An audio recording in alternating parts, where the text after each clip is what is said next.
त्या 10x10च्या सर्वंट क्वार्टर्समध्ये सुद्धा त्यावेळेला राहायला सोय झाली नाही.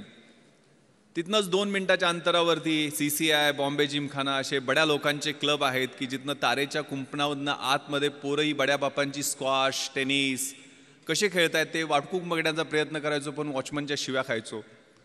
तिथनंच 2 मिनिटाच्या अंतरावरती मेट्रो नावाचं थिएटर आहे की जिथं मला आठवते त्यावेळेला 1993-94ला शाहरुख खानचा कभी हाँ कभी ना हा सिनेमा रिलीज झालेला होता.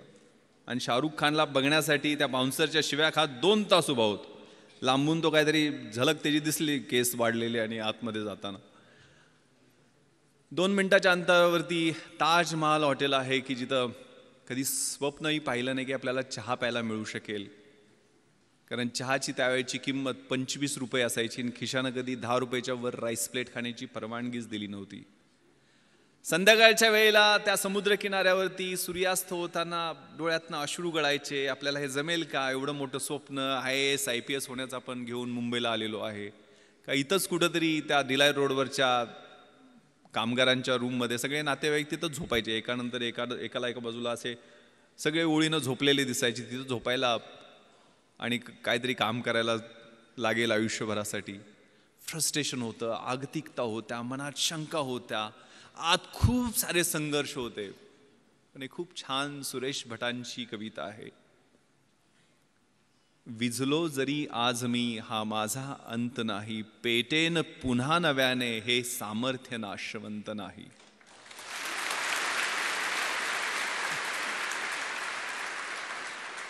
छाटले जरी पंख माझे पुन्हा उडेन मी, अडवू शकेल मजला अजूनशी भिंत नाही. माझी झोपडी जाळण्याचे झालेत कैक कावे, जळेल झोपडी अशी आगती ज्वलंत नाही. येतील वादळे खेटेल तुफान तरी वाट चालतो मी, अडथळ्यांना भिवून अडखळणे पावलांना पसंत नाही. ती मनामध्ये ऊर्जा होती, ते स्वप्न होतं. मग त्यातनं एक जिद्द निर्माण झाली आणि 2 वर्ष 1995 आणि 96 2 वर्ष पेकाट मोडेतोपर्यंत आणि बुडाला फोड येतोपर्यंत अभ्यास केला आणि परिस्थितीनं यू टर्न घेतला. परिस्थिती पालटली. IPS मध्ये निवड झाली. मुंबईत डेप्टी कमिशनर ऑफ पोलीस म्हणून नेमणूक झाली. ज्या ठिकाणी 10x10च्या सर्वंट क्वार्टरमध्ये झोपायला जागा शोधत होतो त्याच ठिकाणी 2200 स्क्वेअर फीटचा आलिशान फ्लॅट मरीन ड्राईव्हवरती शासनानं राहायला दिला.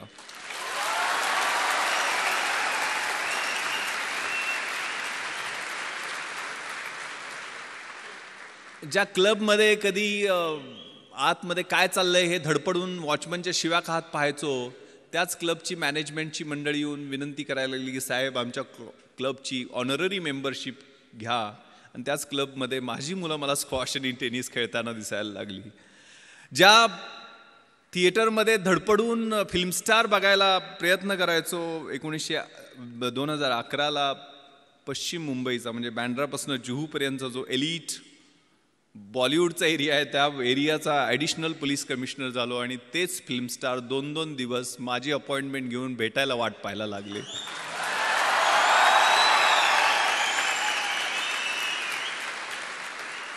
ज्या ताजमध्ये कधी चहा प्यायचंही स्वप्न पाहिलं नाही, त्याच ताजमध्ये 26/11च्या रात्री सगळ्यात जास्त मी आणि माझ्या सहकाऱ्यांची वाट पाहिली गेली. तिथंच अतिरेक्यांची 2 हात केल्यामुळं राष्ट्रपतींचं शौर्य पदक आम्हाला प्रदान करण्यात आलं. मी हे माझं कौतुक करण्यासाठी सांगत नाही आहे. एक फाटक्या चड्डीतनं सुरुवात शाळेत केलेली ती कुठंपर्यंत कशा पद्धतीनं ते मला सैराटमध्ये असं लपून चालायला लागायचं लहानपणी, आठवतंय मला. तर ती परिस्थिती कशी बदलू शकते त्यासाठी मनगटात किलिंग इन्स्टिंक्ट, लाथ मारीन तिथं पाणी काढीन ही जिद्द, हे तुमचं वय आहे. त्या वयामध्ये तुम्ही आहात, क्रुशियल वयामध्ये आहात. आणि ते मग साकार करण्यासाठी काय कर, मी एकटाच नव्हतो. मी माझ्या गावातनं एकटा नव्हतो. आमच्या गावातनं ज्यावेळेला मुंबईसारख्या 1.5 कोटी लोकसंख्येच्या शहरातनं एकही मुलगा IAS IPS आणि IFS मध्ये नव्हता, त्यावेळेला कोकरूडमधनं आमच्या छोट्याशा गावातनं आम्ही 3 जण IAS IPS आणि IFS मध्ये सिलेक्ट झालेलो होतो. आनंद पाटील जो आता जॉईंट सेक्रेटरी आहे गव्हर्नमेंट ऑफ इंडियामध्ये, विलासराव देशमुख साहेबांकडे तो जवळजवळ 5 वर्ष PS म्हणून दिल्लीला त्यानं काम पाहिलेलं आहे. तामिळनाडू काडरमध्ये त्याची नेमणूक झाली. तो IAS मध्ये सिलेक्ट झाला. मी IPS मध्ये आता पश्चिम महाराष्ट्राचा IG म्हणून काम करतोय. 2 वर्षापूर्वी मी अमेरिकेला पोस्ट ब्लास्ट इन्व्हेस्टिगेशनचं ट्रेनिंग तिथल्या गव्हर्नमेंट ऑफ USAने आम्हाला बोलवलेलं होतं, ज्यांनी 26-11 मध्ये चांगलं काम केलं. त्या ठिकाणी ट्रेनिंगला गेलो त्यावेळेला न्यूयॉर्कला गेलेलो होतो. आपल्याला माहिती आहे सगळ्यात मोठं हे न्यूयॉर्क शहर आणि त्यातला सगळ्यात पॉश एरिया मॅनहॅटन, आणि मॅनहॅटनमध्ये सगळ्यात पॉश भाग म्हणजे टाइम्स स्क्वेअर, आणि टाइम्स स्क्वेअरला लागून 27व्या स्ट्रीटवरती इंडियन एम्बॅसीचं ऑफिस आहे. आणि तिथं मी त्या एम्बॅसीच्या ऑफिसमध्ये गेलो त्यावेळेला 450-500 स्क्वेअर फीटच्या आलिशान ऑफिसमध्ये एक शेतकऱ्याचं पोरगं फर्स्ट सेक्रेटरी म्हणून त्या ऑफिसमध्ये बसलेला होता, सुगंध चौगले. सुगंध चौगले नाव घ्यायला अवघड पडतो म्हणून तो S राजाराम झालेला आहे. त्यामुळं खेड्यातला हा सुगंध. त्याच्यासाठी काय केलं होतं? दुसरं तिसरं काही केलं नाही. एकच नाव समोर ठेवलं आणि एकच मंत्र म्हणत होतो, शिवाजी, शिवाजी आणि शिवाजी.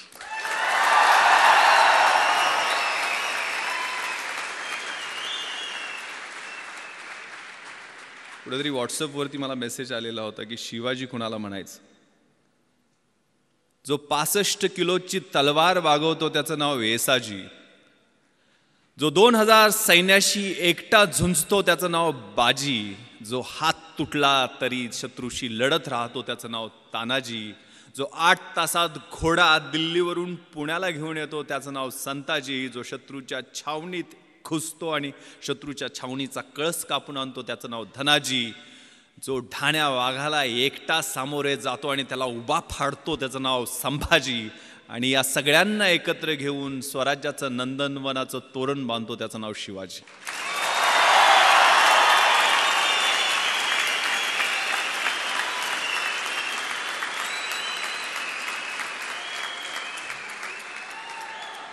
सोळाव्या वर्षी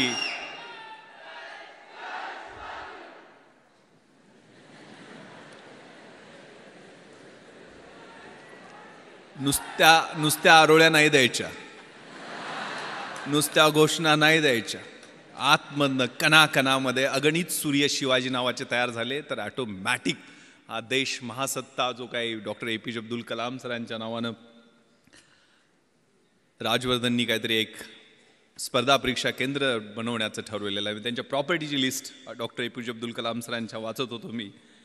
काय जाताना घेऊन गेले, ज्यांनी आम्हाला स्वप्न पाहायला शिकवलं. मंजिले उन्हीं को मिलती है जिनके सपनों में जान होती है. यूं ही पंख होने से कुछ नहीं होता, हौसलों से उड़ान होती है. तो हौसला, ती जिद्द, ती इच्छाशक्ती.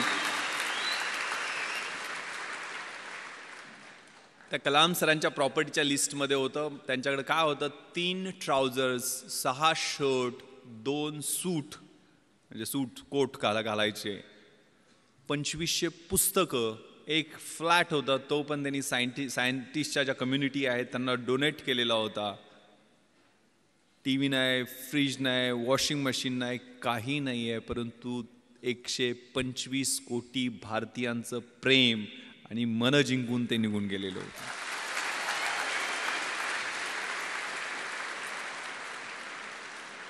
त्यामुळे हा मंत्र शिवाजी, शिवाजी, शिवाजी का मी सांगतोय? कारण त्यांनी प्लॅन जो केला. What is planning? सगळं मॅनेजमेंट, सगळं काही शिकायचं असेल तर छत्रपती शिवरायांच्या चरित्रातनं शिकायला पाहिजे. What is planning? Deciding in advance what to do, when to do, how to do, who is suppose to do it. कसं करायचं, काय करायचं, केव्हा करायचं, त्याचं नियोजन कशा पद्धतीनं करायचं, याला प्लॅनिंग म्हणतात. आणि प्लॅनिंगसाठी आपल्या समोरचं चॅलेंज कोणतं आहे, आपल्या समोरचं आव्हान कोणतं आहे, आपला ॲडव्हर्सरी कोण आहे, आपला शत्रू कोण आहे, परीक्षा समोर धरा. परीक्षेला समोर धरलं आणि एक सुन झू नावाचा चिनी युद्धशास्त्रज्ञ आहे, त्यानं खूप छान विश्लेषण, आर्ट ऑफ वॉर नावाचा 511 बिफोर क्राइस्ट त्यांनी ग्रंथ लिहिलेला आहे, त्याच्यात त्यांनी विश्लेषण केलेलं आहे. If you know your self, युद्धशास्त्रातलं हे तत्व आहे जे आपल्या आयुष्यामध्ये तेवढंच लागू पडतं. If you know yourself and if you know your enemy, you need not worry about the result of 100 battles. तुम्हाला स्वतःबद्दल पूर्ण माहिती असेल आणि शत्रूबद्दल पूर्ण माहिती असेल तर 100च्या 100 युद्धामध्ये तुमचा विजय निश्चित आहे. पण माहिती कशा पद्धतीचं विश्लेषण, स्वॉट प्रिन्सिपल आपण वाचलेलं असतं. Strength, weaknesses, opportunities and threats. आपली बलस्थानं कोणती आहेत, आपली दुर्बल स्थानं कोणती आहेत, आपल्या समोरच्या संधी कोणत्या आहेत आणि आपल्या समोरचे धोके कोणते आहेत याचं योग्य विश्लेषण स्वतःचं आणि शत्रूचं, म्हणजे परीक्षा असेल तर परीक्षेचं. सिलेबस कसा आहे, प्रश्नपत्रिका कशा येणार आहेत, गेल्या 10 वर्षातल्या कशा आहेत, पुढच्या कशा येऊ शकतील, सिलेबसमध्ये व्हॉट टू डू आणि व्हॉट नॉट टू डू हे कशा पद्धतीनं करायचं ते तुम्ही ठरवता का, त्याच्यावर काम करता का, नियोजन करता का, आणि त्याच्यानंतर स्मार्ट पद्धतीने. What is smart? Specific, measurable, attainable, realistic and time bound. स्मार्टचं full form आहे. तशा पद्धतीनं तुम्ही अभ्यासाचं नियोजन करता का, आणि मग तो स्मार्ट अभ्यास असेल तर तुम्हाला यश मिळण्याचं गुणोत्तर अधिक चांगलं होत जातं. If you know yourself and if you do not know about your enemy, after every victory gain you will suffer a defeat. जर तुम्हाला स्वतःबद्दल माहिती असेल पूर्णपणे, मात्र शत्रूबद्दल माहिती नसेल तर एका विजयानंतर तुम्हाला एक पराभव पचवावाच लागेल. जर तुम्हाला स्वतःबद्दलही माहिती नसेल आणि शत्रूबद्दलही माहिती नसेल तर you will suffer a defeat in every other battle. जर स्वतःबद्दल पण माहिती नसेल आणि शत्रूबद्दल माहिती नसेल तर आपल्याला मार खायला लागणार हे निश्चित आहे. त्यामुळे हे विश्लेषण आपल्यातल्या पॉझिटिव्ह, निगेटिव्ह, डिस्ट्रक्टिव्ह सगळ्या गोष्टींचं विश्लेषण व्यवस्थित करून आपल्याला मार्गक्रमण करायचं आहे. And this time is very very important. More you sweat during peace, less you bleed during war. हे युद्धशास्त्रातलं दुसरं महत्त्वाचं तत्व आहे की शांततेच्या काळात जास्त घाम गाळला तर युद्धाच्या काळामध्ये कमी रक्त सांडावं लागतं. तुमच्या हा कॉलेजचा काळ आहे, तो रचनात्मक काळ आहे. तुम्हाला कुणीही अडवलेलं नाही अभ्यास करायला, आणि अभ्यास करून कुणाच्या अंगाला भोकं पडलेत किंवा कोण मेलाय असं मी काय ऐकलेलं नाही आहे. त्यामुळे आई वडील आपले खूप खस्ता खाऊन आपल्याला इकडं अभ्यासासाठी पाठवतात. कारण माझ्या वडिलांनी अर्धा एकर शेती विकलेली होती, मला सांगितलं पण नाही. कधीही त्यांनी मला एक पोस्टकार्ड लिहायचे. पोस्टकार्डवर त्यांची सही मोडीतली सही आहे. जुने पैलवान होते ते, 4थी शिकलेले. आईचं शिक्षण तर झालेलं नाही आहे, पण लिहिता वाचता तिनं नंतर शिकली थोडंफार वाचायला. पण वडील, मी दिल्लीला ज्यावेळेला UPSCची तयारी करायला इंटरव्ह्यूच्या वेळेला होतो, मुंबईमध्ये असायचो, त्यावेळेला पोस्टकार्ड लिहायचे. त्यांनी कधी टेन्शन देणाऱ्या गोष्टी लिहिल्या नाहीत, पण व्यवस्थित चाललंय आमचं, आमची काही काळजी करू नको, तुला पैसे किती पाहिजेत, कसे पाठवून देऊ, जेवायला व्यवस्थित मिळतं का, वगैरे वगैरे विचारपूस करून शेवटी मात्र न चुकता एक ओळ ते लिहायचे. मला गावाकडे प्रेमानं भावड्या म्हणतात. भावड्या, माझे डोळे मिटायच्या आधी तुला लाल दिव्याच्या गाडीतनं आलेलं मला पाहायचं आहे.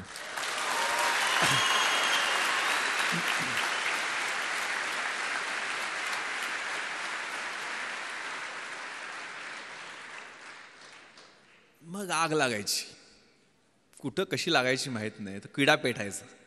आपल्या त्या निरक्षर असो, अडाणी असो, पैलवान असो, पण माझ्या त्या बापाचं स्वप्न पूर्ण करण्यासाठी मी अभ्यास करणार. आणि मग तिथं कॉम्प्रोमाइज नाही. त्यामुळे प्लॅन केला तो. मग आनंद, मी, सुगंध एकत्र बसून आम्ही कॉलेजला असताना प्लॅन केला. तर 3 जण एका खेड्यातली 1800 लोकवस्तीच्या गावातनी 3 पोरं प्लॅन करू शकतात. तुम्हाला तिथं इतकं चांगलं इन्फ्रास्ट्रक्चर आहे, पुस्तक आहे, मार्गदर्शक आहेत, सगळ्या गोष्टी उपलब्ध आहेत. एवढ्या सगळ्या गोष्टी असताना घोड्याला फक्त पाण्यापर्यंत आपण घेऊन जाऊ शकतो. त्याला पाणी प्यायचं की नाही हे आपण ठरवायचं आहे. त्यामुळे आपण सगळेजण निर्णय घ्यायचा आहे त्याच्या बाबतीत. त्यावेळेला तो प्लॅन केला. यश अपयश मिळत राहतं, असतं, त्रास होतो, पेन्स होतात, फ्रस्ट्रेशन येतं. जे मी तुम्हाला सांगितलं, मी मरीन ड्राईव्हवरती फिरायचो. पहिल्यांदा इंटरव्ह्यूतनं नापास झालो त्यावेळेला अजून फ्रस्ट्रेशनमध्ये गेलेलो होतो. 21व्या वर्षी मुलाखतीतनं परत आलेलो होतो. पण दुसऱ्याच वर्षी 3 पोस्टवर सिलेक्ट झालो. एक पण नाही आहे. मी पहिल्यांदा MPSCतनं सेल्स टॅक्स इन्स्पेक्टर झालो, नंतर डेप्युटी कलेक्टर झालो आणि IPS UPSCच्या एक्झाममधनं झालो. म्हणजे 12 परीक्षा मी सलग पास होत गेलो. 1996ला 1997ला ट्रेनिंगला गेलो. आता 20 वर्ष सर्व्हिसमध्ये होत आहेत. आता 43व्या वर्षी स्पेशल IGP म्हणून काम करतो. त्या कशा पद्धतीनं पास होत गेलो त्याचं नियोजन कसं होतं, ते काय ऑटोमॅटिक आलं का लक बाय चान्स होता, किंवा आमच्या तिघांचं यश एकत्र कसं काय मिळालं, तर याला एक ट्रॅप होता. When you are planning to fail when you are failing to plan you are planning to fail असं म्हटलं जातं. तुम्ही नियोजन करणं हे परत परत रिपीट करतो की तुम्हाला काय करायचं आहे ते आत्ता ठरवा. म्हणजे IAS IPS ह्या पूर्ण मिळून 150 पोस्ट असतात, IAS IPS आणि IFS सगळ्यात मिळून साधारण 900-950 पोस्ट वेगवेगळ्या 26 अलाइड सर्व्हिसेसमधल्या धरल्या तरी असतात. त्या काय सगळी मिळून येणार नाही आहेत. पण तुम्हाला ज्या क्षेत्रामध्ये जायचं आहे त्याच्यात कशा पद्धतीनं गोल्स आहेत, त्याला कशा पद्धतीनं तयारी करावी लागेल. पुस्तकं मिळणं प्रॉब्लेम होता. कशी मिळवणार पुस्तकं. तर मी मोठ्या म्हणजे पश्चिम महाराष्ट्रात मी युद्ध पातळीवर प्रयत्न करून यावेळेला 33,000 गणपती मंडळांना DJ आणि डॉल्बी लावू दिले नाहीत. 100% आम्ही यश मिळवलं की डॉल्बी पूर्ण बंद गणपती मंडळ.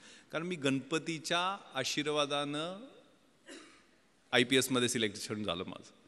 त्याचं रिझन मी सांगतो. गणपती मंडळात पैसे, मग शेतकऱ्याच्या पोरांना पैसे कुठून मिळणार. इथल्यासारख्या चांगल्या कॉलेजमध्ये किंवा इन्फ्रास्ट्रक्चर असणाऱ्या कॉलेज, राजाराम कॉलेजमध्ये होतो, गव्हर्मेंट कॉलेज होतं. तिथं काय सिव्हिल सर्व्हिसेसची पुस्तकं तुम्हाला घरी मिळतील अशी परिस्थिती नव्हती. मग आम्ही मित्र बसलो. मग काय करायचं. यावेळेला गणपती मंडळात डॉल्बी आणायचं नाही, नटी नाचवायची नाही. दरवेळेला ती नटी नाचवण्यावर भांडणं आमच्या गावात व्हायची. मग कोल्हापूर भाग आहे ना, इकडे काय परिस्थिती वेगळी नाही आहे. मी नेवाशाला वगैरे जाऊन आलेलो आहे, सगळा परिसर पाहिलेला आहे तुमचा. सो एक गाव एक गणपती करण्याचा आम्ही निर्णय घेतला. आणि माहीत आहे पोलिसांना किती टेन्शन असते. इथे इन्स्पेक्टर ओमासे बसलेले आहेत. म्हणजे मी गणपती स्तोत्र पण त्यानंतर रोज म्हणायला लागलो. प्रणम्य शिरसा देवम गौरीपुत्रम विनायकम भक्ता वासम स्मरणित्य मायू कामार्थ सिद्धये विद्यार्थी लभते विद्या धनार्थी लभते धनम पुत्रार्थी लभते पुत्र मोक्षार्थी लभते गतिम. म्हणजे ज्या देवाच्या पूजनाने प्रत्येक शुभ कार्याची सुरुवात होते, जो विद्यार्थ्याला विद्या देतो, धन पाहिजे त्याला धन देतो, अपत्य पाहिजे त्याला अपत्य देतो, मोक्ष पाहिजे त्याला मोक्ष देतो, तो गणपती बाप्पा आम्हा पोलिसांना मात्र भरपूर टेन्शन देतो. कारण त्याच्याकडे असणारं अटेन्शन. मग ते अटेन्शन आम्ही बदललं. गावातनं पैसे जमा केले आणि व्याख्यानमाला घेतली. त्यावेळेला निर्मल कुमार फडकुले, शिवाजीराव भोसले असे व्याख्याते आणून सुद्धा आमचे 44,000 रुपये शिल्लक राहिले. कारण सहकार चळवळ आमच्या भागात ही चांगल्या पद्धतीनं रुजलेली आहे. सगळ्या कारखान्यांनी सूतगिरण्यांनी चांगली मदत दिली होती. 7 का 8,000 रुपये खर्च झाले. 44,000 रुपये. मग करायचं काय याचं. तर गाववाल्यांनी वेगवेगळे प्रस्ताव दिले. कुणी म्हटलं तालीम बांधूयात, कुणी व्यायामशाळा करूयात, कुणी म्हटलं ॲम्ब्युलन्स गावात आणूया, त्याच्यासाठी अजून पैसे जमा करू. पण आम्ही प्रस्ताव दिला की हे पुस्तकासाठी पैसे आम्हाला द्या. आम्हाला काही कथा कादंबऱ्या नाटकं कविता असली पुस्तकं नको. तर आम्हाला MPSC UPSC bank recruitment, railway recruitment, army recruitment याच्यासाठी लागणारी स्पर्धा परीक्षेची पुस्तकं पाहिजे. ते वाघिणीचं दूध आम्हाला द्या, आम्ही तुम्हाला रिझल्ट दाखवू. गाववाल्यांनी नाही होय करत पुस्तक आणायला परवानगी दिली. 44,000 रुपये आम्हाला पुस्तकासाठी मिळाले. मी आणि माझे मित्र ती लिस्ट घेऊन पुण्याला गेलो. पुण्यामध्ये जेवढी जमतील तेवढी. त्यावेळेला NCERTची पुस्तक कुठं मिळतात हे पण माहीत नव्हतं. NCERTची पुस्तक विमाननगरला कुठल्या तरी एका सेंट्रल स्कूलच्या तिथल्या लायब्ररीमध्ये मिळतात म्हटल्यानंतर तिथनं आम्ही जाऊन पुस्तकं आणली. म्हणजे हनुमान जशी संजीवनीसाठी अख्खा डोंगर घेऊन आलेला होता, तशी जेवढी मिळतील तेवढी NCERTच्या पुस्तकात ठराविकच लागतात पुस्तकं. या परीक्षेसाठी व्हॉट नॉट टू डू हे खूप महत्त्वाचं असतं. ते नियोजन, कॉमन सेन्स, परीक्षेची तयारी. म्हणजे हे UPSC साठी मी बोलत असलो तरी तुम्ही ह्या रेग्युलर गोष्टी तुमच्या रोजच्या जीवनामध्ये सवयी लावून घ्या. कारण अभ्यासाची शैली माझ्या अंगभूत मी करण्याचा प्रयत्न केला होता. मी मोटरसायकलचा नंबर दिसला तरी त्या 786 असेल तर 786 झाली. जगाच्या इतिहासात काय झालं, महाराष्ट्राच्या इतिहासात काय झालं, भारताच्या इतिहासात काय झालं ते आठवायचा प्रयत्न करायचो. डायरी प्रत्येक पानावर माझ्या छोटी डायरी होती त्या ठोकळ्यात. कारण मी इतिहासच माझा ऑप्शनल सब्जेक्ट होता. मी कुठलेही म्हणजे CSR एक माझ्याकडे असायचं नेहमी, जे नेहमी जाताना कुठेही वाचायचो. मी अगदी ॲन्युअल ट्रेनिंग कॅम्पला रुकडीला गेलेलो होतो कोल्हापूरच्या जवळ. 5 महाराष्ट्र बटालियन NCCC सर्टिफिकेट मी केलेलं आहे. शेवटच्या वर्षी ज्यावेळेला कॅम्प होता त्यावेळेला CSR घेऊन गेलेलो होतो. आणि तिथं मग वक्तृत्व स्पर्धा जाहीर झाल्या, इलोक्युशन कॉम्पिटिशन. मग त्याच्यात मी पार्टिसिपेशन केलं. इंग्लिश आणि हिंदीच, NCC असल्यामुळे 2च ऑप्शन होते. हिंदी काय जमायचं नाही. इंग्लिश पाठांतर खूप चांगलं होतं पण अर्थ काही कळायचं नाही. एक CSRचा मॅगझिन होतं माझ्याकडे, त्यात नॅशनल इंटिग्रेशनचा निबंध होता. इकडेही विषय नॅशनल इंटिग्रेशन, पण तो निबंध देशात पहिला आलेल्या मुलाचा होता आणि तो निबंध मी काहीही कळत नसताना जसाच्या तसा पाठ केला आणि मी पहिला नंबर काढला. म्हणजे अजूनही मला तो निबंध आठवतोय नॅशनल इंटिग्रेशनवरती जो होता. The strength of the nation lies not in its loud claims and mouth watering directive principles of the state policy but in the spirit of service and that of the complete dedication of one's both body and soul to the cause of unity and integrity of the nation.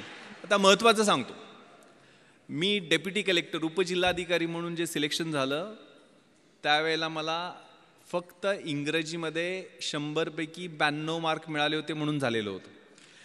हे 92 मी मराठी माध्यमाचा माझं average English होतं, पण माझं grammar आणि रायटिंगमधलं English बोलताना मी UPSCची मुलाखतसुद्धा मी मराठीतून दिलेली आहे. पण तिथं मी काय केलं, मी पेपर फोडला नव्हता. 92 मार्क मला कसे पडले, कारण त्यावेळेला 40 मार्काला एसे असतो. आता मी कुठला निबंध पाठ केला होता, नॅशनल इंटिग्रेशनचा, आणि इथं मला निबंध कुठला आलेला होता, if I wear a prime minister, मी पंतप्रधान झालो तर. आता मी कसे बदल केले त्यातले, म्हणजे मी मगाशी आता भाषणात सांगितलं नॅशनल इंटिग्रेशनमध्ये कसं होतं, the strength of the nation lies not in its loud claims and mouth watering directive principles of the state policy. इकडं कसं गेलं, the strength of the nation lies not in prime ministers loud claims and his mouth watering directive. पुढे असं होतं, however with every salute and cheers to our grand and mighty past we cannot but admit that our present is afflicting, sometimes it is horrifying, sometimes frustrating. इकडे कसं गेले, however with every salute and cheers to our grand and mighty past of Jawaharlal Nehru, Indira Gandhi, our present, त्यावेळेला इंदर कुमार गुजराल आणि ते चंद्रशेखर सरकार पडणं वगैरे सुरू होतं, ते सगळं इट इज अफ्लिक्टिंग, समटाइम्स हॉरिफाईंग. असे व्यवस्थितपणे फिलिंग द ब्लँक्स केले आणि व्यवस्थितपणे पेपर तो लिहिला आणि 92 मार्क मिळाले आणि मी डेप्युटी कलेक्टर होऊ शकलो.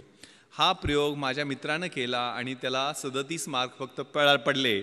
त्यामुळं हा प्रत्येकाचा इंडिव्हिज्युअल अप्रोच असतो, प्रत्येकाच्या अभ्यासाची शैली ही वेगळी असते. माझी दुसरं कारण, मी डेप्युटी कलेक्टर होण्याचं माझा समाजशास्त्र विषय मी घेतलेला होता. कधी घेतला, ज्यावेळेला MPSC प्रिलिम्सचा रिझल्ट लागला आणि मी पास झालो आहे आणि 1.5 महिन्यांनी MPSCची मुख्य परीक्षा आहे हे माहीत झाल्यानंतर मी समाजशास्त्र विषय घेतला, कारण मराठी लिटरेचर माझा दुसरा ऑप्शनल सब्जेक्ट UPSCच्या अभ्यासासाठी, IAS IPSच्या तयारीसाठी मराठी साहित्य होता. पण MPSCमध्ये मराठी साहित्याचा चांगला स्कोअर होत नाही आहे, त्यामुळे मला माझ्या मित्रांनी सांगितलं की तो विषय घेऊ नको. मग मी समाजशास्त्र विषय घेतला. समाजशास्त्राचं सोशॉलॉजीचं स्पेलिंग सोडून मला काहीही माहीत नव्हतं. मी बाजारात गेलो, सगळ्यात छोटं पुस्तक असेल ते निवडलं आणि ते 175 पानाचं पुस्तक घेऊन आलो. आणि माझा एक मित्र संजय देशमुख, जो MPhil इन सोशॉलॉजी झालेला होता, त्याला म्हटलं मला जरा मार्गदर्शन कर रे, माझं 7 दिवस मी देऊ शकतो या विषयाला, मला समाजशास्त्र विषयात चांगले मार्क्स पाडायचे आहेत. तोही मेन्सला होता. तो 3 ठोकळे त्यानं मोठे मोठे काढले आणि जवळजवळ 350-400 डेफिनेशन्स इंग्लिशमध्ये त्याला पाठ होत्या. आणि असं टेन्शन दिलं की म्हटलं आता आपण गळ्यात दगड बांधलेला आहे आणि उडी मारलेली आहे आणि 100% बुडणार. मात्र ते 7 दिवस त्या पुस्तकाबरोबर मी अभ्यास केला, म्हणजे रोमॅन्स केला, लिटरली कॉन्सेप्ट समजून घेतले.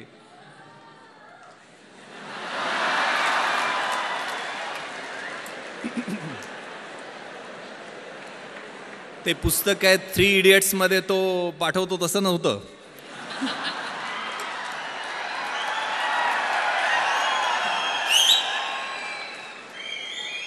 आणि तुम्हाला विश्वास बसणार नाही, माझं मार्कशीट तुम्हाला मी दाखवेल. ज्यावेळेला रिझल्ट लागला, जो MPhil इन सोशॉलॉजी होता संजय देशमुख, त्या माझ्या मित्राला 200 पैकी 80 मार्क पडले, म्हणजे 40% मार्क मिळाले. त्या ठिकाणी 8 दिवस रोमॅन्स करून, 8 दिवसच अभ्यास करून मला 200 पैकी 160 म्हणजे 80% मार्क मिळाले.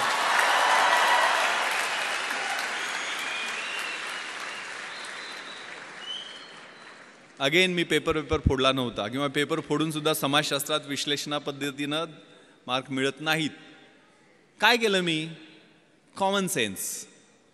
रोजच्या जीवनशैलीमध्ये आपलं जे निरीक्षण असतं, आपलं ऑब्झर्वेशन असतं, ते खूप महत्त्वाचं आहे. प्रश्न काय होता समाजशास्त्रात? बलुतेदारी सिस्टमबद्दल प्रश्न होता. तर बलुतेदारी सिस्टम मला पुस्तकात वाचायची गरज काय आहे? माझा खेड्यात जन्म झाला आहे, ते 12 बलुतेदार, 18 बलुतेदार, तो शेतकरी, त्यांच्यात असणारी बार्टर सिस्टम, रोजचं ऑब्झर्वेशन आहे. आणि माझ्या विश्लेषणात्मक पद्धतीने मी इंडिपेंडंट त्याचं ॲनालिसिस केलं, कुठलंही बॅकग्राऊंड नसताना. कारण या परीक्षा म्हणजे तुमच्यातल्या ऑफिसर लाईक क्वालिटीज या पाहत असतात, चेक करत असतात. त्यामुळं या बलुतेदारी सिस्टममध्ये परफेक्ट मी विश्लेषण करून त्याचं उत्तर लिहिलं. दुसरा प्रश्न होता काय? सेक्युलरिझम, धर्मनिरपेक्षतावाद. धर्मनिरपेक्षतावाद मला सोशॉलॉजीच्या अँगलनं माहीत नव्हता, पण मला सेक्युलरिझम हे इतिहासाच्या अँगलनं खूप चांगलं माहीत होतं. कारण युरोपमध्ये 30 इयर्स वॉर झाला, त्यात ट्रिटी ऑफ ट्रॉस्की झाली, त्यातनं सेक्युलर म्हणजे प्रोटेस्टंट अँड कॅथलिक्समध्ये वॉर झालं, आणि त्यातनं ह्या कॉन्सेप्टचा उदय झालेला आहे. त्यामुळे त्याचं रिलेव्हन्स आपल्या देशाच्या दृष्टीने कितपत आहे, टॉलरन्स आणि सेक्युलरिझमचं कम्पॅरिझन, हे इतकं चांगल्या पद्धतीने मी जगाच्या इतिहासाच्या अनुषंगानं लिहिलं की इतरांपेक्षा वेगळं उत्तर झालं. Winners don't do different things, they do the things differently, असं काहीतरी म्हणतात. आणि मला एवढे मार्क मिळाले. त्यामुळं आपला जो ध्यास आहे, म्हणजे ज्ञानाचा ध्यास, अभ्यासाचा ध्यास, हे खूप छान संस्कृत सुभाषित मला माझ्या शिक्षकांनी, 7वीला माझं संस्कृत होतं, मी शिराळ्याला शाळेला गेलो त्यावेळेला, विद्वत्वांच नृपत्वांच नैवम तुल्य कदाचन स्वदेशे पूज्यते राजा विद्वान सर्वत्र पूज्यते. विद्वत्तेची आणि राजसत्तेची ही तुलना कधीही होऊ शकत नाही आहे. कारण राजाची त्याच्या स्वतःच्या राज्यामध्ये पूजा होत असते, परंतु विद्वानाची पूजा ही पूर्ण जगामध्ये होत असते. त्यामुळे अभ्यासाचा ध्यास ठेवायचा आहे. मी IPSमध्ये सिलेक्शन झालं त्यावेळेला माझं क्वालिफिकेशन होतं BA इतिहास, शिवाजी विद्यापीठ कोल्हापूर, मराठी माध्यम. पण मी त्यानंतर IPS झाल्यानंतर तिथं ट्रेनिंगला असताना हैदराबादला masters in police management Osmania युनिव्हर्सिटीमधनं he masters degree घेतली. परत आल्यानंतर मी MA एक्सटर्नल मुंबई विद्यापीठातनं माझं हिस्ट्रीमध्ये कंप्लीट केलं. त्यानंतर मी लातूरला आणि नांदेडला SP असताना तिथनं मी LLB माझं कंप्लीट केलं. आणि गेल्या वर्षी मी मराठवाडा विद्यापीठातनं बाबासाहेब आंबेडकर मराठवाडा विद्यापीठामधून LLMचं फर्स्ट इयर तिथं फर्स्ट येऊन कंप्लीट केलं. आता सेकंड इयरला मला ॲडमिशन घेता आली नाही आहे, कारण 1 वर्षात माझी ट्रान्सफर झाली. शिकत राहायचं, गोल सेट करायचे, स्वतःतली जी काही फिजिकल, मेंटल आणि आतली इंटलेक्च्युअल कपॅसिटी आहे ते वाढवत राहणं. माझ्या आयुष्यात मी 150 गोल सेट केलेले आहेत. मी आज म्हणजे माननीय थोरात साहेबांनी एवढा आग्रह केला, मी अँटीबायोटिक्सवर आहे. कारण मी माझ्या मुलीनं मला सांगितलं की तुम्ही सगळं, तिला पाहण्याची हौस आहे. म्हणजे ती म्हटली की मला ते जगातल्या गोष्टी दाखवणं, मला पार्लमेंट दाखवा, मला प्रेसिडेंट हाऊस जिथं doctor APJ Abdul Kalam sir बसायचे त्या हाऊसमध्ये घेऊन चला. म्हणून मी दिल्लीला तिला सगळ्या गोष्टी, सगळे फोर्ट तिला दाखवले, जोधपूरला घेऊन गेलो, जैसलमेरला घेऊन गेलो, बॉर्डर दाखवली, माझं बॅचमेट तिथं BSFमध्ये IG असल्यामुळं. आणि म्हणजे तिला मी सर APJ अब्दुल कलाम सरांना भेटायला गेलो त्यावेळेला तिला ऑटोग्राफ देताना तिने विचारलं, येस व्हॉट्स युअर नेम बेटा? ती म्हटली Janhvi. Okay Janhvi, do you want to become IPS officer like your father? तर ती म्हणाली, no no sir, I want to become doctor APJ Abdul Kalam.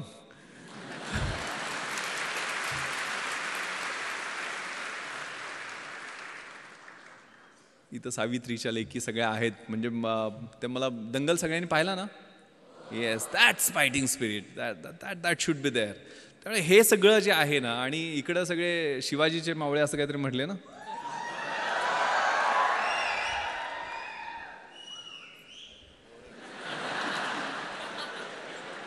पहिल्यांदा कळालं शिवाजीचे मावळे शिट्ट्या पण घालत होते. हे खूप छान सुभाषित अगेन मला आठवतं, शिक्षकांनी शिकवलेलं. यौवनम धनसंपत्ती प्रभुत्वम विवेकिता एकैकपम अनर्थाय किमु यत्र चतुष्टम. याचा अर्थ असा आहे, यौवन म्हणजे तारुण्य, धनसंपत्ती म्हणजे पैसे, धनसत्ता, प्रभुत्व म्हणजे सत्ता, आणि अविवेक, यातली एक गोष्ट तुमची वाट लावायला पुरेशी असते. आणि या सगळ्या 4 गोष्टी एकत्र आल्या तर तुमची कशी वाट लागेल याचा विचार करा. त्यामुळे कधीही जमिनीवरचे पाय आपले हलू द्यायचे नाही आहेत. परिस्थितीची जाणीव असली पाहिजे आणि मग अभ्यास करायचा. अभ्यास असा करायचा, the heights of great main reached and kept wear not attend by sudden flight, but while there कंपॅनियन्स wear slab they were toiling affords in the night. जी उंची मोठी माणसं गाठतात ती थोरात साहेबांनी ज्यावेळेला 1978ला सुरुवात केली होती त्यावेळेला काय 100-150 सुद्धा विद्यार्थी नव्हते. आज 10,000 विद्यार्थी या कॅम्पसमध्ये आहेत. त्यावेळेला त्यांनी कष्ट केलेलं असतं, ते विजन असतं समोर, एक दूरदृष्टी असते आणि त्या दृष्टीनं त्यांनी पाऊल एक एक पाऊल टाकत पुढे गेलेले असतात. त्यावेळेस नियोजन अगेन मी चार्ज घेतलं. माझं नियोजन म्हणजे काय असतं थोडक्यात सांगतो. मी 11 जुलैला कोल्हापूर रेंजचा चार्ज घेतला. मी रोज आता IG झालोय म्हटल्यावर मी पहिल्यासारखं 24 तास काम करणार नाही आहे, ठरवलं. आता SP-ना मी कामाला लावेल, मग मी रोज 10 तास काम करेल. मग 10 तास मी रोज काम केलं तर किती कामाचे दिवस माझे 31 मार्चपर्यंत होतात. 790 करेक्ट दिवस होतात. 790 दिवस माझे इन्स्पेक्शन 5 जिल्ह्यात माझ्याकडे आहेत, तर 10 दिवस 10 तास प्रत्येकी असे 5 जिल्ह्यांची इन्स्पेक्शन केल्यानंतर किती दिवस होतात. मी रोज 2 तास नागरिकांना भेटण्यासाठी देईल तर ते किती तास होतात. मी 2 तास टपाल माझं रोजचं टपाल काढेल त्याच्यासाठी किती दिवस होतात. मी माझ्या अधिकाऱ्यांच्या मीटिंग्ज रिव्ह्यूसाठी गेल ते 2-2 तास मी असे स्लॉट्स बनवले. तसे अभ्यासाचे सुद्धा मी ज्यावेळेला UPSCची तयारी करत होतो 4 तासाचा सकाळचा स्लॉट पहाटेचा, मी 3 वाजता उठायची सवय होती. अशी सवय इतरांनी पण प्रयत्न केला आणि नापास झाले. अगेन मी सांगतो तुम्हाला ज्यावेळेला योग्य वाटते त्यावेळेला उठा आणि अभ्यासाचे 3 स्लॉट, सकाळचा 4 तासाचा, दुपारचा 4 तासाचा आणि संध्याकाळचा 4 तासाचा. मग दुपारच्या वेळेला मला झोप यायची तर मी त्यावेळेला मला जे कठीण विषय वाटतात ते मी त्यावेळेला घेणार नाही आहे. सकाळच्या फ्रेश स्लॉटमध्ये मी ते घेईल. ज्यावेळेला मला सोपे वाटतात ते मी दुपारच्या स्लॉटमध्ये घेईल. अभ्यासात सुद्धा 1 तास वरचा ग्राफ वाढत जातो, नंतर 2 तास स्टेबल राहतो आणि तिसऱ्या वेळेला खाली येतो. तर सायंटिफिकली मी अभ्यासाचं नियोजन तशा पद्धतीनं करेल. मी जास्तीत जास्त लिहील. माझी उत्तरं इतरांपेक्षा कशी वेगळी राहतील, कारण 5 उत्तरं 60-60 मार्कांची UPSCच्या 300 मार्कांच्या प्रश्नासाठी लिहावी लागतात. एक एसेचा पेपर असतो 3 तास बसून एकाच विषयावर 200 मार्कांचा एसे लिहावा लागतो. मग 3 तास एका विषयावर लिहायला किती आपल्याला अभ्यास असला पाहिजे किंवा किती ज्ञान असलं पाहिजे किंवा किती पद्धतीचं आपलं जजमेंट असलं पाहिजे, त्याचा लॉजिकल फ्लो कसा असला पाहिजे याची तयारी. कारण 2000 मार्कांची ती परीक्षा म्हणजे आतून बाहेरून किस काढते. तुमच्यातलं काही राहत नाही आहे. त्यातल्या सगळ्या गोष्टी 2 ऑप्शनल सब्जेक्ट्स, आता पॅटर्न कंप्लीट बदललेला आहे. त्यामुळे माझ्या वेळेच्या 2 ऑप्शनल सब्जेक्ट्स, 2 जनरल स्टडीजचे 300 मार्कांचे पेपर्स, एक एसेचा 200 मार्कांचा पेपर आणि मुलाखत शेवटी. असं व्यवस्थित फ्लो म्हणजे प्रिलिमिनरी एक्झामिनेशनमध्ये 5-6 लाख मुलं बसतात. त्यात 900 सगळे असतात. मग ते पहिल्या टप्प्यातनं निघून 50,000 येतात. मग 50,000 मुलांची साधारण मेन एक्झामिनेशन ही 2000 मार्कांची, आता 1750 मार्काची होते ती मेन एक्झामिनेशन. त्यातनं मग 300 मार्कांचा इंटरव्ह्यू, आता तो 250 मार्कांचा 275 मार्कांचा आहे. तो 3 टप्प्यातनं मग मेन एक्झामिनेशनमध्ये साधारण 2000 मुलं निघतात आणि म्हणजे पोस्ट असतील त्याच्या 2.5% टाइम्स. तर त्यातनं मग 750-800 फायनल लिस्टमध्ये येतात. त्यातले टॉपचे एक 70-80 IAS होतात. नंतरचे IPS किंवा IFS मध्ये प्रिफर करतात आपल्या प्रेफरन्सप्रमाणे, बॉडी पॅरामीटर्सप्रमाणे. नंतर IRS, रेल्वे सर्व्हिसेस, असे वेगवेगळे प्रेफरन्स. त्याचा प्लॅन, मग त्यातले काडरमध्ये नेमणूक होणं हे अजून सोन्याहून पिवळं. तर ह्या सगळ्या गोष्टी, त्याचं नियोजन त्या कॉलेजच्या असताना त्यावेळेला सुरुवात केलेली होती. ती आपल्याला ज्या क्षेत्रामध्ये जायचं आहे त्याची पूर्ण माहिती करून घेणं आणि त्याच्याप्रमाणे नियोजन करणं. आज तर नेटवर तुम्हाला A to Z सगळ्या गोष्टी उपलब्ध आहेत. मात्र आपली मुलं, मी आता एक सर्वे वाचत होतो, जगातला सर्वे येतो, 20,000 तास आजकाल 16व्या वर्षापर्यंत मुलं नेटवरती यायचं. त्या 20,000 तासामध्ये ते साधारण 15,000 मर्डर, 12,000 रेप आणि अप्रॉक्सिमेटली 1 लाख पोर्नोग्राफी क्लिप पाहत आहेत. आणि याच्यामुळं ऑटोमॅटिक वेपन्सचा वापर, ड्रग्सचा वापर, एड्स, चाकूसुऱ्यांचा वापर शाळांमध्ये वाढलेला आहे. पण आपण कशा पद्धतीनं त्या व्हॉट्सअप किंवा सोशल मीडियावरती कुठल्या संगतीमध्ये आहे. कारण मी 3 रेव पार्ट्यावरती रेड केलेले आहेत. मी पुण्याची इकडं तुम्हाला माहीत असेल, पण मुंबईमध्ये ओकूड हॉटेलमध्ये क्रिकेटचे IPL प्लेयर्स वगैरे पकडले होते म्हणून खूप गदारोळ झालेला होता मुंबईमध्ये. खूप मला मोठ्या लीडिंग न्यूजपेपरनी 5 प्रश्न विचारले, मोठमोठी आर्टिकल्स लिहायच्या, नाईट लाईफवर तू हल्ला करणारा कोण वगैरे वगैरे. पण ज्यावेळेला यांचे ब्लड अँड युरिन रिपोर्ट्स आले, त्यातल्या 98% मुलामुलींच्या ब्लड युरिन्समध्ये अफीम, चरस, गांजा, कोकेन असे नाही, फ्लनिट्रेप्झेम सारखे, म्हणजे त्याला नायट्राईट बेस्ड ड्रग्ज म्हणतात, ज्याला डेट रेप म्हणतात, जे पबमध्ये गेल्यानंतर एक ड्रॉप थम्सअपच्या एखाद्या बाटलीमध्ये मिक्स केला आणि तो एखाद्या मुलीला दिला तर तिची मेमरी ब्लर होते. एक संडे नावाचा सिनेमा आलेला होता, Sunday is missing from the life of that girl, किंवा फॅशनमध्ये हा प्रकार दाखलेला होता. म्हणजे डेट रेप, डेटवर घेऊन जायचं आणि रेप करायचं, सकाळपर्यंत तिचं आयुष्य उद्ध्वस्त झालेलं असतं.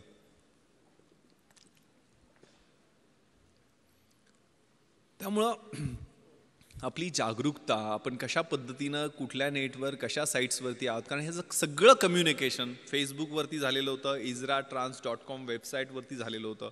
इंटरनेटचं जे वर्ल्ड आहे ते खूप धोकादायक आहे, त्याच्यावर आपण सावध राहिलं पाहिजे, जपून असलं पाहिजे. आपले फोटो लोड करताना, विशेष करून लहान मुलांचे फोटो लोड करताना, मुलींचे फोटो लोड करताना आपण त्याच्या बाबतीत सावधानता बाळगली पाहिजे. यातल्या एक मुलगी माझ्या मित्राची होती, म्हणजे मी पार्टीमध्ये पकडलेली. नंतर मग कारवाई तर मी कायदेशीर सगळी केली, कुणाला काय सोडलं नाही आहे. आणि त्यानंतर मित्र माझ्याकडे तिला काउन्सिलिंगसाठी घेऊन आलेला होता. आणि तिला मी विचारलं, एक 18-19 वर्षाची मुलगी होती, की काय करते बेटा तू हे, why do you do this, म्हणजे काय त्यातनं तुला, म्हणजे sir uncle I can't leave without it. मिलियनेर बापाची मुलगी, पण ती म्हणते की मी ह्याच्याशिवाय जगू शकत नाही आहे. म्हणजे आयुष्यामध्ये धागडधिंगा, पब, डिस्कोमध्ये ड्रग्ज घेऊन नाचणं एवढंच आयुष्य आहे का? आयुष्याच्या स्टेजेस असतात. आयुष्य आपलं 20मधलं कसं आहे, 30मधलं कसं आहे, 40मधलं कसं आहे, 70 झाल्यानंतर आपल्याला एक समाधानाची सुरकुती ज्यावेळेला चेहऱ्यावरती कुणाची सेवा करून मिळेल ते कसं राहील, सगळ्याचा विचार करण्याची आवश्यकता आहे. आणि सगळ्यात धोका जो जगभरामध्ये आहे तो नार्को टेररिझमचा आहे. म्हणजे टेररिझमसाठी नार्कोटिक्समधनं मिळालेले पैसे, म्हणजे गोल्डन क्रिसेंट आणि गोल्डन ट्रँगल हे तुम्ही कुठेतरी वाचलं असेल. म्हणजे पाकिस्तान, अफगाणिस्तान हा जो बेल्ट आहे तो गोल्डन क्रिसेंटचा, आणि थायलंड, म्यानमार, लाओस हा जो बेल्ट आहे तो गोल्डन ट्रँगलचा. यातनं जो ट्रेड ड्रग्सचा होतो तो $1000 बिलियन आहे. म्हणजे जगातल्या आयर्न अँड स्टीलच्या इंडस्ट्रीच्या टर्नओव्हरपेक्षा जास्त आहे. त्याचे टार्गेट आहेत तुम्ही मुलं.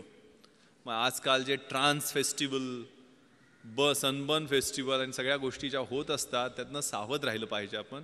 कारण त्या म्युझिक, कारण मी डॉल्बी सिस्टम का बंद केली, ते राक्षस उभा राहतात, त्यातनं सुद्धा आवाज जे निर्माण होतात ते 120-130 डेसिबलचे जे आवाज आहेत ते सर्वसामान्य माणूस कानानं ऐकू शकत नाही. त्याला एक तर दारू ढोसावी लागते किंवा ड्रग्ज घ्यावे लागते. ड्रग्ज घेतल्यानंतर ते कलर्स असतात, फ्लोरोसंट कलर्स, त्याला आपण टच करू शकतो. ते म्युझिक आपल्या कानामध्ये पियर्स होताना आपल्याला जाणवत असतं.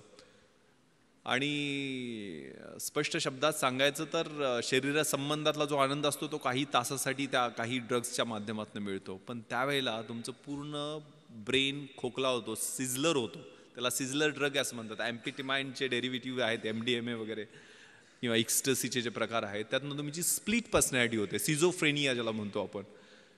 हे धोकादायक आहे. कारण मी 150 एकदा मी सगळे चेन स्नॅचर्स बोलवले होते मुंबईमध्ये ॲडिशनल कमिशनर असताना. का गुन्हे करतात?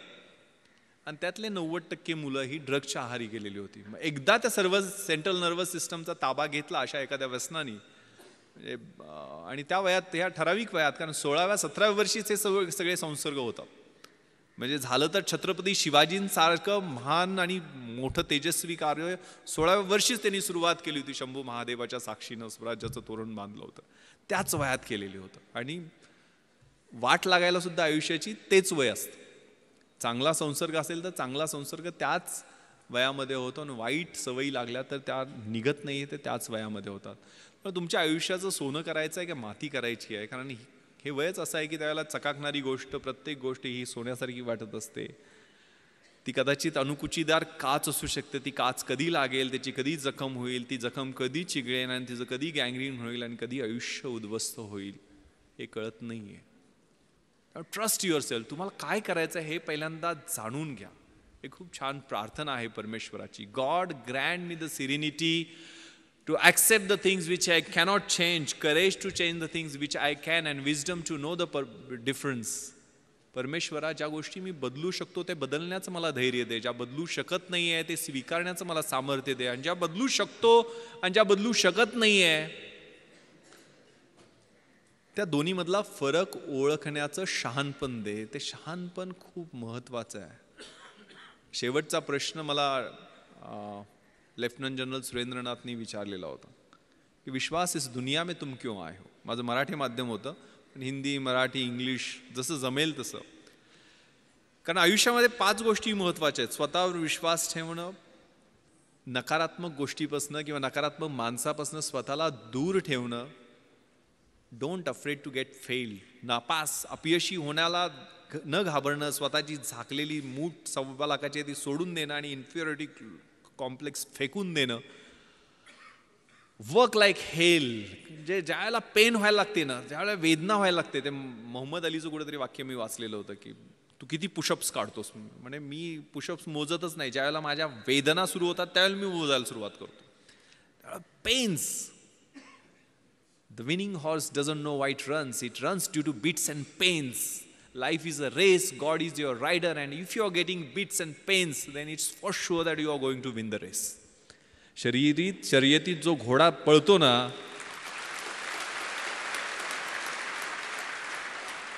त्याला माहित नसते तो का पळतोय. त्याला जे चटके, फटके, चापकाचे ओरखाडे मिळत असतात त्यामुळे तो पळत असतो. आणि जीवन ही अशीच एक शर्यत आहे. परमेश्वर हा तुमचा रायडर आहे, आणि जर तुम्हाला ते चटके आणि फटके मिळत असतील तर परमेश्वराची इच्छा आहे की तुम्ही ती शर्यत जिंकावी. तेव्हा ते चटके फटके मिळत आहेत का, तेव्हा आयुष्य प्लेन नाही आहे.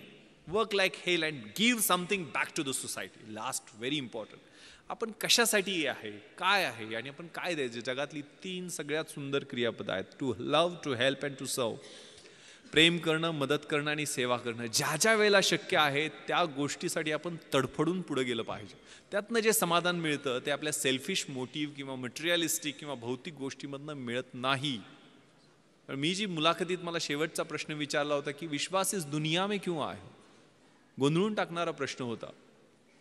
UPSCचे त्यावेळेचे चेअरमन त्यांनी हा प्रश्न विचारलेला होता. मी तर स्वतःचं कर्तृत्व नाही, आई वडील मला घेऊन आले दुनियेमध्ये. पण मी त्यावेळेला त्यांना एक कविता मला आवडते सर, कदाचित ती माझ्या आयुष्याचं उद्दिष्ट मी ठरू शकेल, आणि ती कविता मी नेहमी म्हणून दाखवतो. Very meaningful poem, the poem of La Mancha. युद्धातल्या सैनिकाची ती कविता आहे. To dream the impossible dream.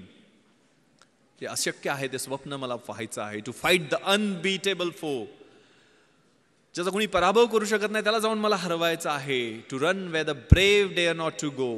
ज्या ठिकाणी कुणी जाण्याचं धाडस करत नाही तिथे जाऊन मला धावायचं आहे. To try when your arms are too weary. माझे हात, पाय, बाहू, शरीर सगळं थकून गेलंय, त्यावेळेला मला तो एव्हरेस्ट समोर दिसतोय. तो एव्हरेस्ट गाठण्यासाठी मला एक एक पाऊल पुढे टाकायचं आहे. To reach that unreachable star. This is my quest to follow that star, no matter how hopeless, no matter how far. To fight for the right without questions, without pause. To be willing to march into the hell for heavenly cause.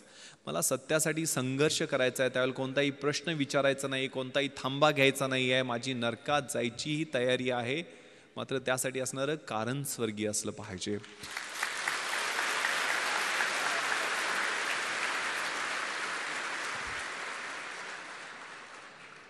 That cause.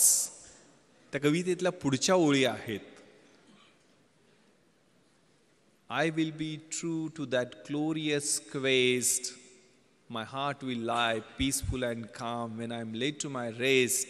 And the world will be better for this that one man स्कॉन and covered with scars steel strove with his last ounce of courage to reach that unreachable star. तो युद्धातला सैनिक ज्यावेळेला त्याच्या अंगावर जखमा असतील, त्या भळभळणाऱ्या जखमाबरोबर घेऊन त्या स्टारच्या, त्या ताऱ्याच्या दिशेनं तो ज्यावेळेला जाईल, त्या हौतात्म्याच्या दिशेनं तो जाईल, त्यावेळेला जग सगळं म्हणेल की येस, हा शेवटपर्यंत लढत राहिला, हा शेवटपर्यंत लढत राहिला, देशासाठी लढत राहिला, समाजासाठी लढत राहिला. कारण डिग्निटी, डेथ विथ डिग्निटी खूप महत्त्वाची आहे. आपला आयुष्याचा शेवट कसा होतो हा खूप महत्त्वाचा आहे. कारण आता उदाहरण देताना, सुरुवातीला परिचय करून देताना 26/11 सांगितलं गेलं. 26/11च्या अगोदरची परिस्थिती, दरम्यानचे ते 60 तास आणि त्यानंतरचे 1.5 वर्ष मी मुंबईला बदलताना पाहिले आणि माझ्या आतमधनं जे बदल होत होते ते मी पाहिलेले आहेत. माझी पत्नी बऱ्याचदा विचारते की तुम्ही एक ग्लॉक पिस्टल घेऊन बुलेट प्रूफ जॅकेट नसताना, कारण ते ऑड युद्ध होतं. कारण मी आणि माझा बॉडीगार्ड सुरुवातीला आम्ही दोघंच घुसलेलो होतो.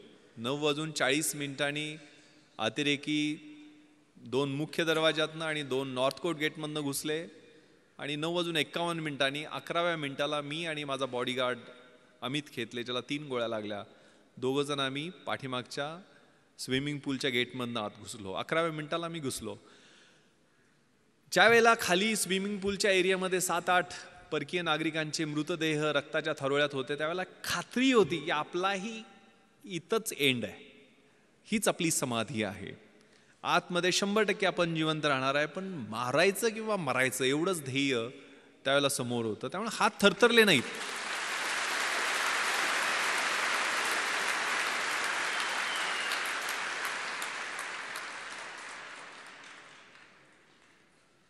एक खूप छान शेर कुठेतरी ऐकलेला होता की दुनिया में मिल जाएंगे आशिक कही, मगर वतन जैसा खूबसूरत सनम नहीं होगा.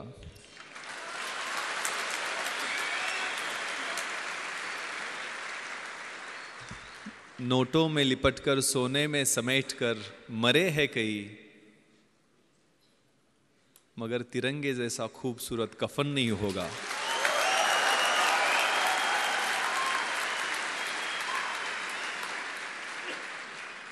Yes, that death with dignity, ते देशासाठी असणारं मरण ते प्रत्येकाच्या भाग्यात नसते ना. कुठेतरी हार्ट अटॅकनं मरेल, ॲक्सिडेंट मरेल, कुठेतरी काहीतरी मरेल. दॅट अट्रॅक्ट्स, त्याचं आकर्षण वाटायला लागतं. ती स्पर्धा करताना वेगळी मजा असते. कारण ज्यावेळेला आतमध्ये क्रिस्टल हॉलच्या बाहेर 3 पाठमोरे अतिरेकी, म्हणजे त्यांच्याकडं प्रत्येकाकडं एक AK-47, 6 डबल मॅगझिन, म्हणजे एका मॅगझिनमध्ये 30 गोळ्या असतात, 550-650 AK-47चे राऊंड, एक ॲडिशनल पिस्टल, त्याचे 60 ते 100पर्यंत राऊंड, 25 ग्रेनेड प्रत्येकाकडे. एक ग्रेनेड ब्लास्ट केला तर 25 मीटरच्या परिघातला माणूस मेला तरी पाहिजे किंवा जखमी झाला पाहिजे. आणि प्लॅस्टिकच्या बॅगमध्ये 8 किलोचा RDXचा बॉम्ब, म्हणजे आपण जो पाहिला डोममध्ये, प्रत्येकाकडे एक. आणि असे 4 होते आणि आम्ही 2 जण होतो. माझ्याकडे ग्लॉक पिस्टल होती, जी कम्पॅरेटिव्हली चांगलं वेपन आहे.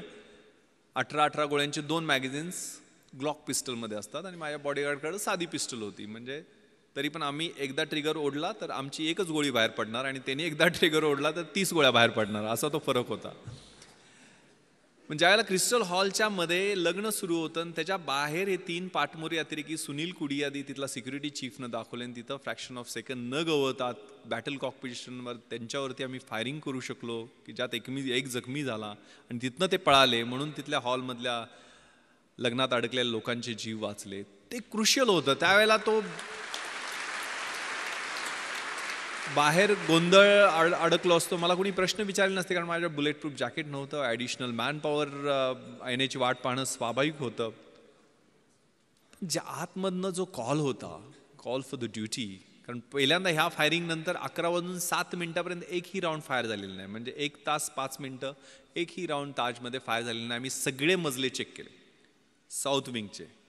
ताजचं विभाजन हे नॉर्थ विंग आणि साऊथ विंगमध्ये, जुन्या ताजमध्ये, जे काय महाभारत झालं ते जुन्या ताजमध्येच झालं. तर नॉर्थ विंगमध्ये ते पळून गेले आणि आम्ही साऊथ विंग चेक करून खाली आलो. 11:07 मात्र 2 ग्रेनेड ब्लास्ट त्यांनी केली, ज्यात शँडिलियर तुटून खाली आलं. आणि गेटवरती मी गेलो तर 2 मिसरूडनं फुटलेली 2 पोरं माझ्यासमोर अजून आली मदतीसाठी. SRPतले हे जवान समाधान मोरे आणि राहुल शिंदे. राहुल 21 वर्षाचा जवान शहीद झाला 2:45च्या गोळीबारामध्ये. यांच्याकडे तर 303 रायफली होत्या, 30-30 राऊंड होते. पण त्यांनाही ना आम्हाला, आमच्या छोट्याशा टीमला जाणीव करून दिली की देशासाठी मारायची किंवा मरायची अशी परत संधी येणार नाही आहे. परत आम्ही नॉर्थ विंगमध्ये घुसलो. परत 6व्या मजला लिफ्टनं घातला. तो पूर्ण चेक करून खाली आल्यानंतर लक्षात आलं की आपण CCTV रूममध्ये जाऊ. मग CCTV रूममधनं फायरिंग 2-3 राऊंड केल्यानंतर ते अतिरेकी 630 आणि 631 रूममधून बाहेर आले. याची माहिती त्यावेळेचे commissioner of police Hasan Ghafoor आणि जॉईंट कमिशनर मारिया साहेबांना दिली. आणि दोघांनी सांगितले की जोपर्यंत नेव्हल कमांडोज पोचत नाही तोपर्यंत थोपवून ठेवते, ऑन द वे आहेत. आणि त्यावेळेला उत्तर दिलं मी CPंना की सर, आम्ही जीव गेला तोपर्यंत आम्ही इथनं त्यांना खाली येऊ देणार नाही. 2:45 वाजेपर्यंत ती धुमश्चक्री आमची चालू राहिली. ज्या वेळेला ते खाली येण्याचा प्रयत्न करायचे, CCTV कंट्रोलमध्ये आम्हाला ते माहिती त्यांना कळायचं नाही की आम्हाला कसं काय कळतंय. आम्ही बाहेर जाऊन त्यांच्यावर 2-4 राऊंड फायर करायचो. 2:45ला मात्र त्यांनी आमचं लोकेशन ओळखलं. पूर्ण ताज जे आहे ते लाकडी नक्षीकाम केलेलं सुंदर वास्तू असणारं हॉटेल, मोठे मोठे महागडे पेंटिंग्स. दुसऱ्या मजल्यावर त्यांनी ग्रेनेड ब्लास्ट 4थ्या मजल्यावरनं केले, कारण 2:45ला त्यांनी मोठा बॉम्ब डोममध्ये ब्लास्ट केला, ज्याच्यात आग आणि ज्वाळा तुम्हाला दिसायला TV वर पाहिले असतील तुम्ही. ग्रेनेड ब्लास्टमुळं पूर्ण मजला पेटला आणि आमच्या रूममध्ये आग आणि धूर दोन्ही यायला सुरुवात झाली. आता इथं जळून मारण्यापेक्षा बाहेर लढून मरू म्हणून आम्ही लाईन फॉर्मेशनमध्ये निघायला सुरुवात केली. वरून AK-47चा बस्ट त्याने आमच्या लाईन फॉर्मेशन केला. आमची लाईन तुटली, आमच्या गोळ्या कमी पडल्या.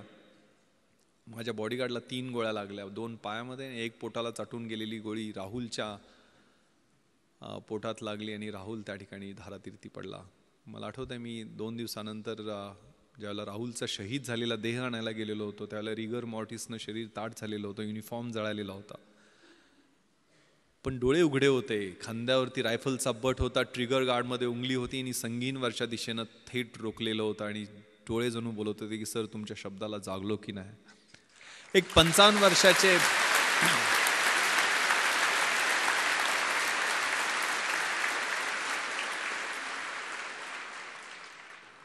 एक 55 वर्षाचे अंमलदार तुकाराम ओंबाळे त्यांचं नाव, 5 गोळ्या पोटामध्ये घेतात काय AK-47च्या. एक लाठी घेऊन तो माणूस चढाई करून जातो कसाबवरती.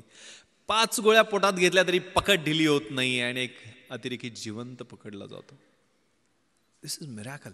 न इज्जत दे, न अजमत दे, न सूरत दे, न सीरत दे, मेरे वतन के वास्ते अरब, मुझे मरने की सिर्फ हिम्मत दे. ही हिम्मत खूप महत्वाची आहे. उद्दिष्ट ठेवायचं आहे, स्वप्न ठेवायचं आहे आणि मार्गक्रमण करायचं आहे. निराश व्हायचं नाही आहे. सपोर्ट करायला तुम्हाला एवढी मोठी सिस्टम या ठिकाणी आहे. हे खूप छान कविता कुसुमाग्रजांची आहे. ओळखलत का सर मला पावसात आला कोणी, कपडे होते कर्दमलेले केसावरती पाणी, क्षणभर बसला नंतर हसला बोलला वरती पाहुणी, गंगामाई पाहुणी आली गेली घरट्यात राहुनी, माहेर वाशिन पोरीसारखी 4 भिंतीत नाचली, मोकळ्या हाती जाईल कशी, बायको मात्र वाचली, भिंत खचली, चूल विजली, होते नव्हते नेले, आठवणीला डोळ्यामध्ये पाणी मात्र ठेवले, कारभारणीला घेऊन सरसंगी आता लढतो आहे, चिखलगाळ काढतो आहे, पडकी भिंत बांधतो आहे, खिशाकडे हात जाताच हसत हसत उठला, पैसे नकोत सर मला जरा एकटेपणा वाटला, मोडून पडला संसार तरी मोडला नाही कणा, पाठीवरती हात ठेवून नुसतं लढ म्हणा. That fighting spirit.